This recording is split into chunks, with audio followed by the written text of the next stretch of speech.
Welcome back to the DSD Views. I am John. Hope you guys are doing good. I'm doing great. Now, before we bring in our guest, I want to show you something interesting first. Back when my father died, I had to go to his house to clean it up, and I found this book.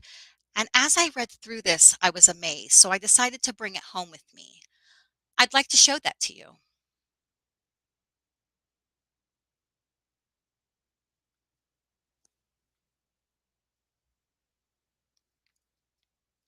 Karl Marx. Hmm.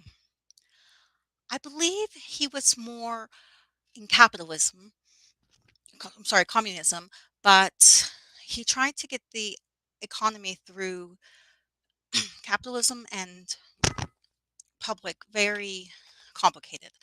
This book was really good for those who are economists, who just really specialize in economists. And, this really is complex for me.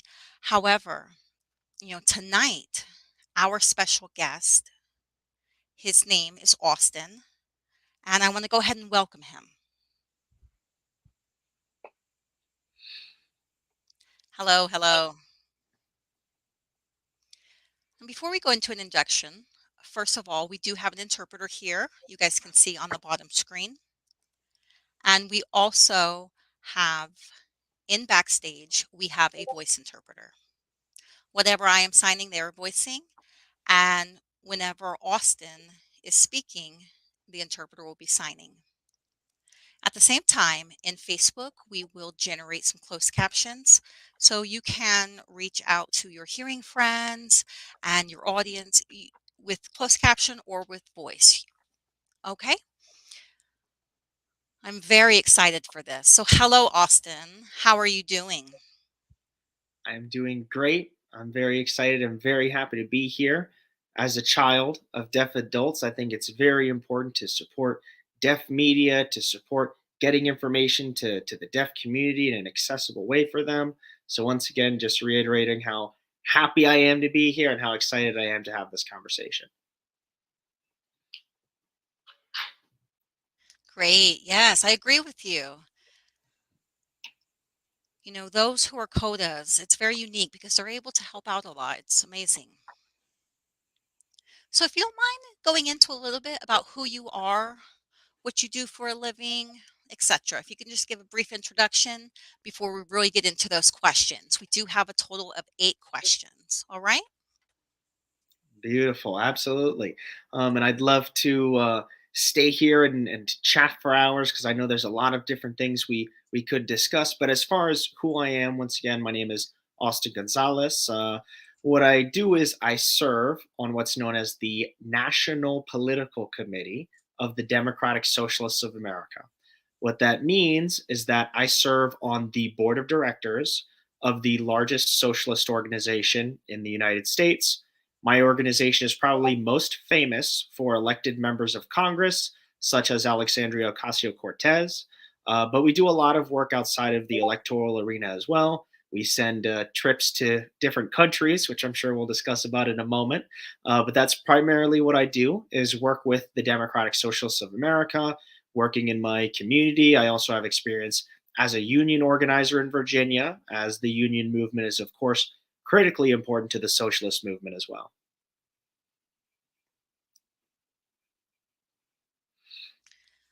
Okay, great. Before we move on with the questions, there are 2 things I need to tell the audience. One, Austin has to leave at 8:30 Eastern Standard Time because he has a meeting tonight. Oh, and that's all right. And those audience members who have any questions, hopefully we'll be able to get through all 8 of those questions by the time of 8:25 and leave about 5 minutes for you guys to ask questions. If that's not possible, then after his meeting later on tonight, he will be able to respond to the audience's questions. Okay? Okay, great. Now, Our first question for today: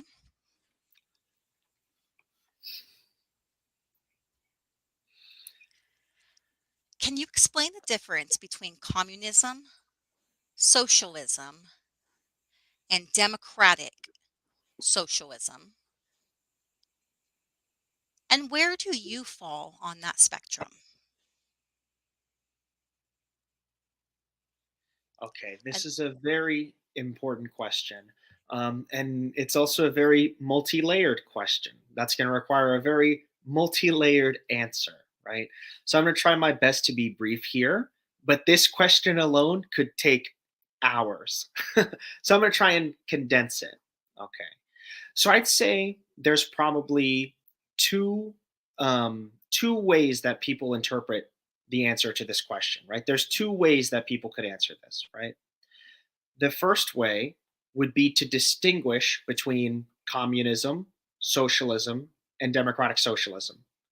And the way that a lot of people would make these distinctions is they would associate communism with the Soviet Union, right, with that sort of economic model.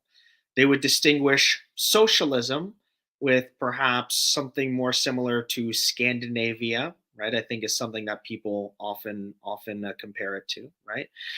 And they would distinguish democratic socialism in particular with a figure like Bernie Sanders, right? The politics of Bernie Sanders here in the United States. Um, Another way that people would interpret these divisions is in a very different way, right? That is to say that these are all different steps in one process, right? That is a transition that capitalism takes toward communism. And that within this transition, you get to different phases, such as democratic socialism, socialism, and outright communism, right? So there's two different schools of thought. One that says all of these models are different, or the other, which says that all of these models are simply transitional stages of the same goal, right? The end goal being a society based on equality, right? Which I think is particularly relevant to the deaf community, right? I think the biggest aspect of communism, socialism, democratic socialism, whatever you want to call it, right, is a society based on caring for everybody, right? Not a society based on individualism, right? And on whoever is the luckiest or the most successful, right? But a society based on caring for everybody, right? A society based on providing for everybody, right?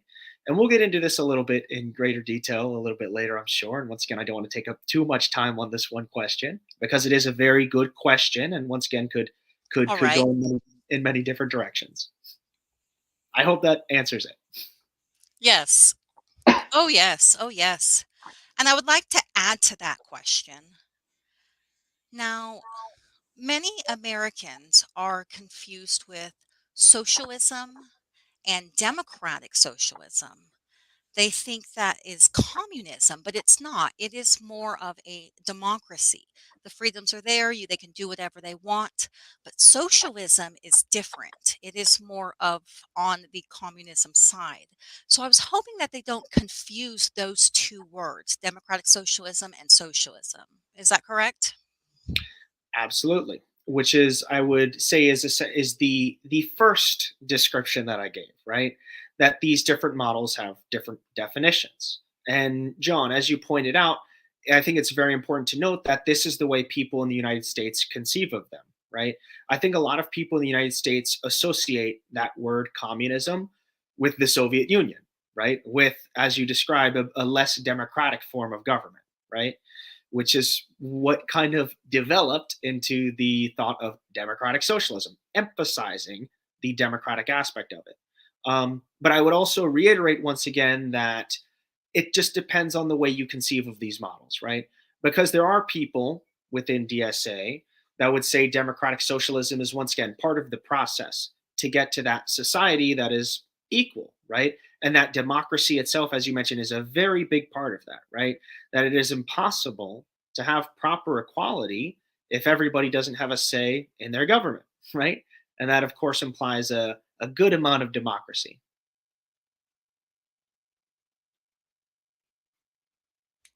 Great. Thank you for answering that question. Now I want to move on to number two. People cry out in fear that we will become like Venezuela, and they're concerned about communism. What do you say to that concern?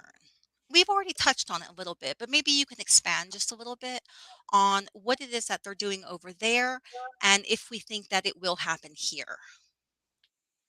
Oh, wow. Once again, another question that could be multiple hours in and of itself. So I will try and condense it.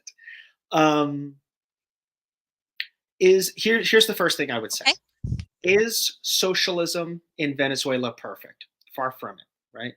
I think anybody that looks at any government or any society and thinks that it is perfect is looking at it all the wrong way, right? Everything is a part of that process, right? Of getting to a society that can actually care for people that are either poor or simply don't have the means to care for themselves, right? Venezuela, in particular, right, had a booming economy, right? It had a population that was uh, that was very much a part of the process of governing during the last decade, right? Particularly the 2000s, right? It wasn't until the previous decade, the 20 teens, um, that the economy in Venezuela began to enter a downturn, right? And there's a lot of different reasons for this, right? I'd say there's two reasons in particular. One is because of sanctions that are imposed upon them, whether it's from the United States or from the European Union or from the international community in general, right? But primarily, the reason for economic downturn in Venezuela is because of their dependence on oil, right? It is an economy that is heavily dependent on oil. So in the 2000s, when the United States was invading Iraq, what that did was that increased the price of oil. So when the price of oil was high, the Venezuelan economy was also booming, right? After sanctions on oil producing countries like Russia, like Iran, and like Venezuela, in addition to natural gas fracking, is what they call it in the United States, right? The price of oil began to decline. So once the price of oil began to decline, so did the Venezuelan economy, right? This is why I go back to socialism in Venezuela is not perfect, right? In my ideal socialist society, you would see an economy that is diversified, right? An economy that is not wholly dependent on one resource, right? But with that said, as I think was mentioned earlier, or I don't know if it's been mentioned yet, I recently visited Venezuela, right? And once again, I reiterate: is socialism in Venezuela perfect? Far from it, right? But I met a lot of people, right, that truly believed that they were in the process of building something new, of building something different, right? A lot of people that recognized, yeah, there's a lot of issues with the current government, right? There's a lot of things that the current government could be doing better, right? But nonetheless, we are committed to this socialist project, right? And I would also reiterate, right, in contrast, I would say to the United States, Venezuela, in any presidential address I've ever seen, always has sign language interpreters for the Venezuelan deaf community. Always, right? As opposed to here in the United States, are there always sign language interpreters for the president of the United States? No. And that's embarrassing, in my opinion, right? No. That's embarrassing. How can the most powerful Right. country in the world, the richest country in the world, not have sign language interpreters when the president is speaking? That's embarrassing, right? You're not going to find a single quote unquote socialist country that doesn't have sign language interpretation. All of them do, right? Because that's, once again, that's bare minimum, right? Bare minimum. But once again, I could go on forever and ever. I'll stop No, that's quite all right. It is really unfortunate, and it's very embarrassing as well. I went to London, and I did see that there were interpreters there ready, but we don't have them here. I've never been able to understand that. And when you went to Venezuela, you met the president. And so I want to go ahead and show the picture when you were there.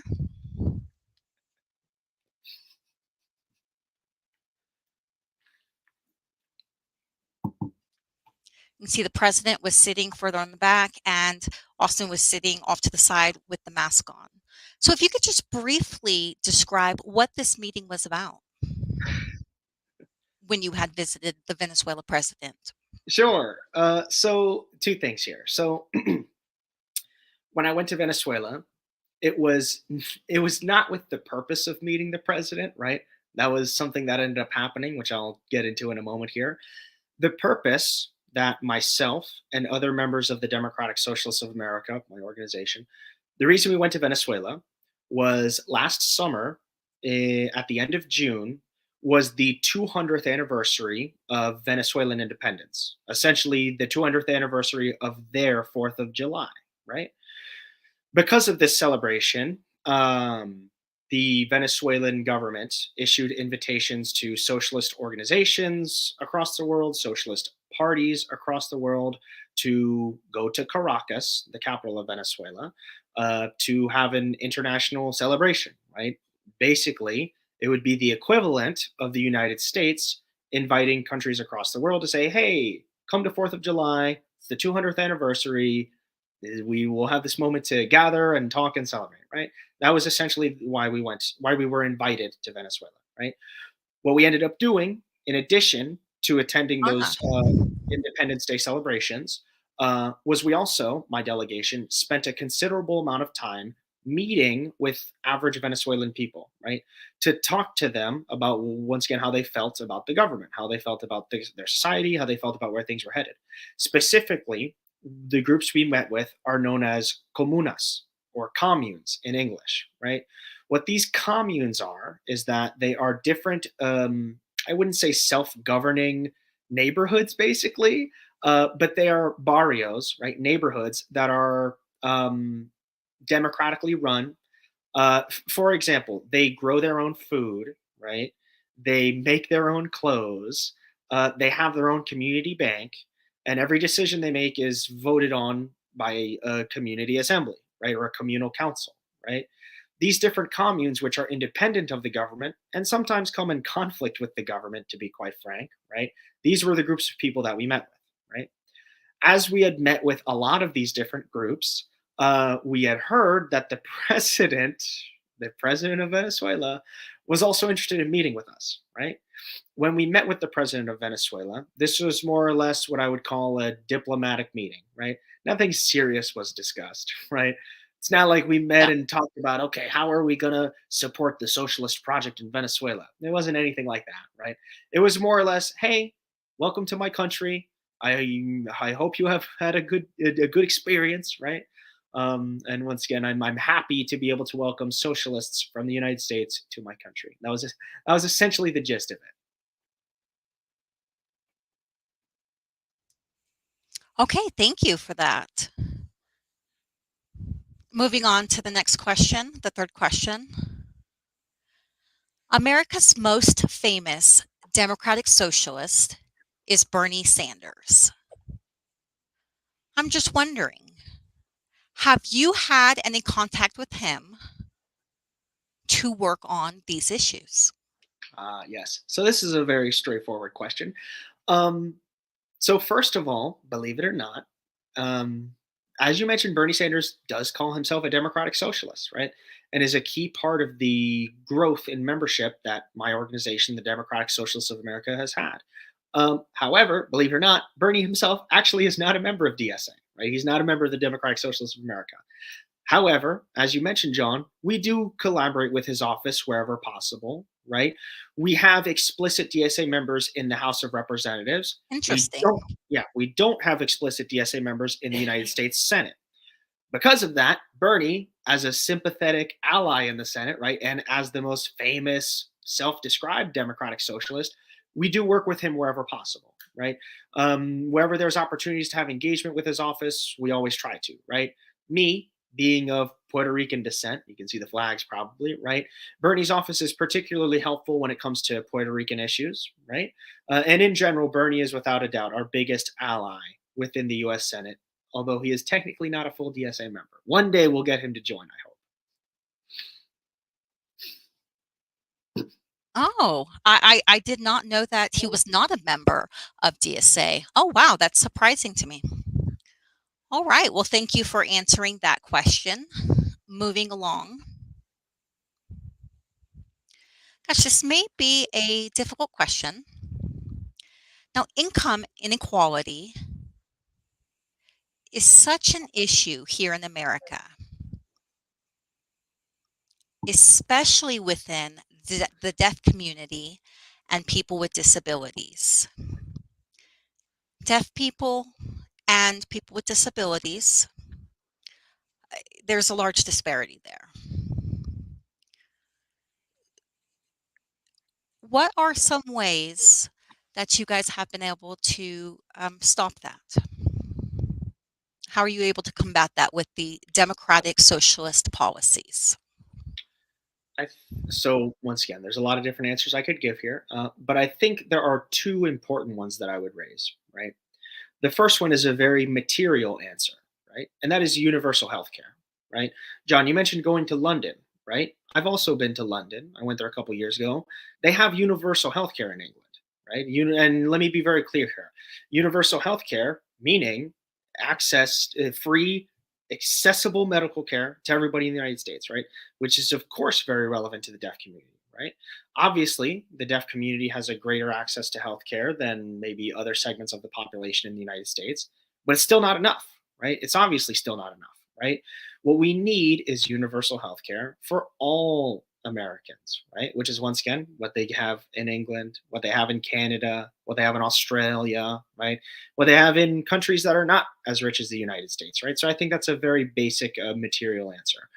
The second answer that I would give here, which is more, I suppose, philosophical, right, but I think equally important, is once again a basic building block of democratic socialism is what I mentioned earlier, a sense of community. Right, I would say in the United States we do not have a strong sense of community. We have a strong sense of individualism. Right, I used to hear stories all the time from my grandmother when she was growing up in New York City of how every neighbor knew each other, right? How there was a more sense of a community, right?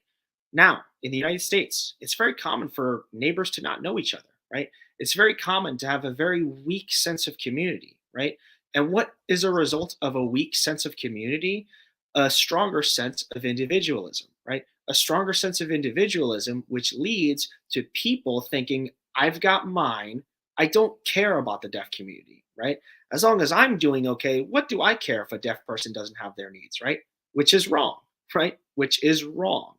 What we need is a stronger sense of community where people don't just think, I'm well off, I don't care about anybody else. Where people think, no, if other people are also well off, that's better for me, right? That's better for my society, right? We have a more productive society when everybody is able to contribute, right? As opposed to functioning in a society where some people are left behind at the expense of others, right? Now, once again, that's perhaps a more philosophical answer, but I think it's equally important in my opinion, right? And the third thing that I would add to this, although once again, I'm sorry I talk too much, right? The third thing I would add to this is basic accessibility, right? Oh, that's all right. Accessibility, right? A big thing that all socialists or democratic socialists believe in is accessibility to not just the deaf community, but also the blind community, right? To people with ASD, right? Women. Anybody, exactly, women, people of different skin colors, right? Once again, equality, right? Equality, which Yes, is you're right. basically Thank you. Thank you for answering that question. Okay, moving on to the next one. Now, I have seen that you have done a lot of work with supporting unions. Can you talk about why unions are so important to the middle class and building our economy to a fairer economy? oh yes, this is once again another question that I could go on for a while with. So let me be brief. Sorry. Okay, so I know. you so I appreciate the question though. So I just ask people something very simple, right? How can we truly call ourselves a democracy if we don't have democracy in our workplace, right? if workers don't even have a say in what their pay is going to look like, right? I just look at the NFL, right? I look at the players union. They actually have a say in how things go. And if things aren't going good for them, they will do a lockout, right? I think every worker should have that right, you know? I think any Yep. worker should have the right to negotiate, to collectively bargain, right? To negotiate on what their pay is going to look like, right? For other examples, I look at a country like Germany, right? In Germany, unions have a lot of power, right? In Germany, unions have a lot of say in what working conditions look like, right? And no surprise, in countries like Germany or France or in other places in Europe, workers get a lot of paid days off, right? They get maternity leave, they get paternity leave, right? Yep. Right. How, Right. how can we expect as a society to properly raise our babies if we're forcing their parents to go straight to work after they've even had them? If we're forcing parents to pay to give birth, right? Because we have a private healthcare system, right? How can we Yep. expect to be properly raising our babies, right? That's an Right. important question we should be asking. So I once again, I don't. I hope that helped answer the question. Yeah.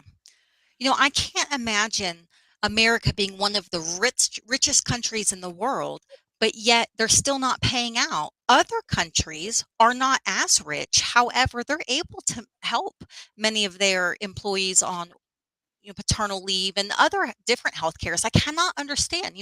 Is it because of the wealth and the greed that's consuming here? Okay, another question.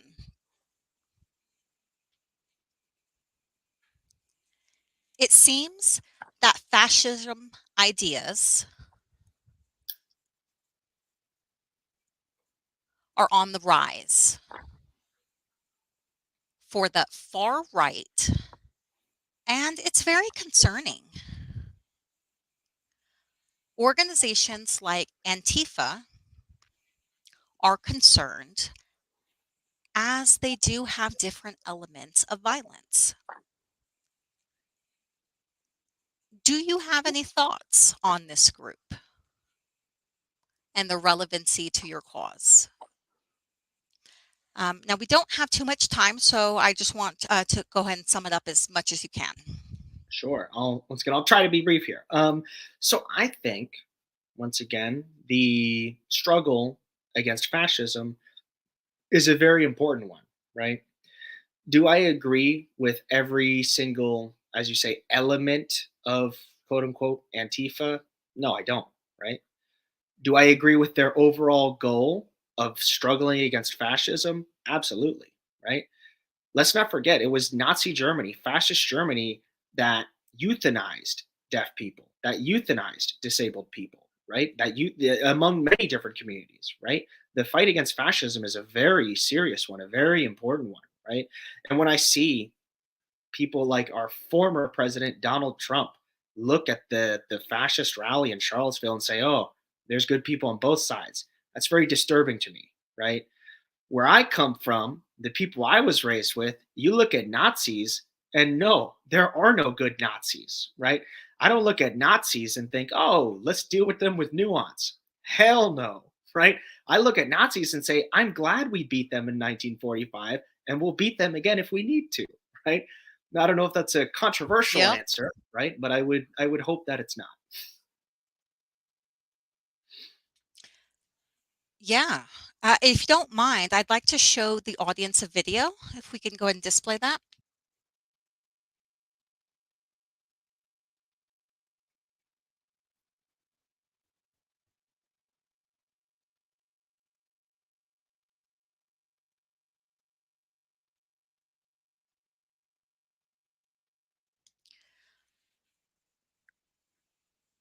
Now, I read that you were in Virginia during the horrible Charlottesville protest that turned deadly,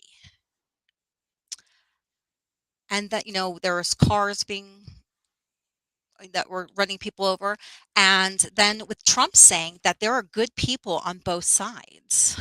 Whew. Did you witness, or what did you witness? And, those groups. So What does it mean when these groups say blood and soil? Like what the Nazis did back in 1945 and doing it again here. I can't understand why. And then also that Jews will not replace us, which you've already explained. So I do have one final question before you can get off your meeting, if that's okay. All right. What is So the most pressing current events happening now in the news is what appears to be the Russian invasion of Ukraine. So to help our viewers get a better understanding, can you speak to why this is happening? What is NATO and why is it important to this issue? And what is the Democratic Socialist view on this issue? Ooh, yes. There's another good question that I'd love to take a long time with, but I'll be brief. um, okay, so I would say, personally, as a socialist, as a democratic socialist, the situation in Ukraine is one of those sorts of situations where there are no good guys, right? Where there is no quote unquote good side, right? I just look back to historical socialists for inspiration here, right? The Socialist Party of the early 20th century, led by Eugene Debs, right, who was a famous socialist at the time, was very principled and steadfast in their opposition to World War One, right? Now, did they oppose World War One because they thought that the German Empire and the Kaiser were good? Certainly not, right? They opposed World War One because war is bad, right? Because they knew that any escalation of conflict, right, whether in this case from the United States or from Russia, who's going to suffer the most, right? People in Ukraine, people in Eastern Europe, our kids that get sent to go overseas and fight in this war and give their lives away, right? Those people who are more often than not members of the working class, right? I look at this situation as a very sad one, right? There was an agreement, the Minsk II agreement, that was made in 2015, I believe, for a ceasefire, right? That most sides have completely ignored, right? I think it's always favorable to push for a diplomatic solution as opposed to a military one, right? Because all the time, if there's a military solution, it is the working class that'll be caught within the crosshairs, right? But once again, this is a this is a question that I could go on forever about. But once again, peace is my answer. Peace is always the preferred answer for many democratic socialists. Okay. Well, I assume time has passed. I'm sure it's past 6:30, so it is time for you to go to your meeting. I do want to say thank you so much for you joining us today here at the DST Views. And if anybody has any questions for you, hopefully you'll be able to respond later on tonight, tomorrow, whenever you have a chance. Again, thank you so much for joining us today. Thank you for the opportunity, and hopefully again sometime soon. Oh, yes, for sure we will. All right. Love you too. Okay. Now, let's go ahead and check to see if there are any comments or questions.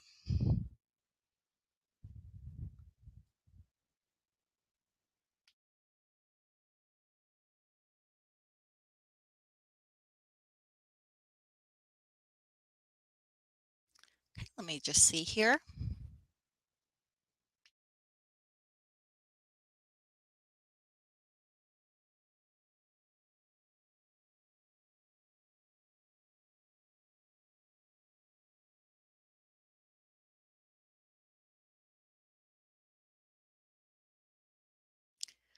Okay. From each according to his ability, to each according to his needs, ever worked. Okay, I'll have to answer this one later on tonight or maybe tomorrow. What else did we have?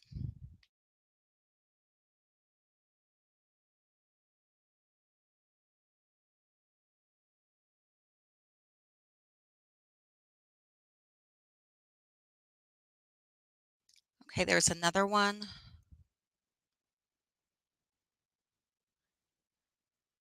That Charlottesville video clip is horrible, but America lets these riots happen again and again. Will we ever be at peace with one another? Are you an optimist? And Austin will need to answer this one later on tonight as well. Okay, what else do we have?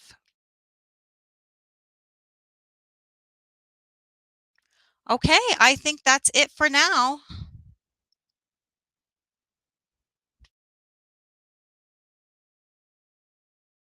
Oh, just one moment, excuse me.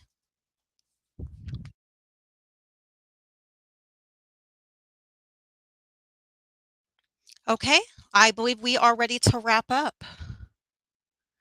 Austin will go ahead and follow up with these comments later on tonight or tomorrow whenever he has time. And I just want to say so many thanks for you guys all participating and joining in tonight. All right.